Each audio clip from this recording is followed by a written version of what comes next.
अच्छा, आज का प्रोग्राम जो है वो एक किताब की रूनुमाई है जिसका नाम है तारीख़ की अज़ीम फ़ेमिनिस्ट औरतें। तो उस किताब की रूनुमाई जो है वो हो रही है और उसके मुसन्निफ़ जो हैं वो नईम मिर्ज़ा साहब हैं। हम समझते हैं कि ये उन्होंने औरतों के लिए एक बहुत बड़ा काम किया है, जो एक तारीख़ को जो है किताबी शक्ल में वो लेकर आए हैं। और इससे मैं समझती हूँ कि सिर्फ़ ख़वातीन फ़ायदा नहीं उठाएंगी, बल्कि मर्द भी जब इस किताब को पढ़ेंगे तो वो भी उससे फ़ायदा उठाएंगे।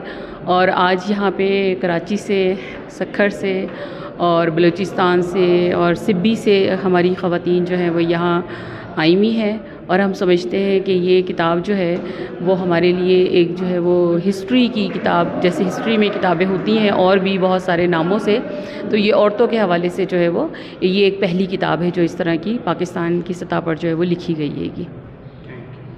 जी बिल्कुल, बहुत खुशी हो रही है कि मैं कराची से आई हूँ। तारीख़ की जो अज़ीम फ़ेमिनिस्ट औरतें हैं उसके हवाले से जो है नईम मिर्ज़ा साहब ने बुक लिखी है। और अल्हम्दुलिल्लाह अब मुझे ये खुशी हो रही है कि जो हम ये जदोजहद करने के लिए आगे बढ़ेंगे तो इसमें से हमें बहुत कुछ पढ़ने को मिलेगा कि हमारी जो वो औरतें थी, तारीख़ की अज़ीम फ़ेमिनिस्ट औरतें थी, उनकी क्या क्या जदोजहद थी और किस तरीके से आई। और मुझे खुशी ये हो रही है कि कोयटा प्रेस क्लब में आकर इसकी इनॉग्रेशन हो रही है और मैं कराची प्रेस क्लब जो है वहाँ से आई हूँ, कराची बार एसोसिएशन से आकर। यहाँ पर एक बहुत अच्छा लग रहा है।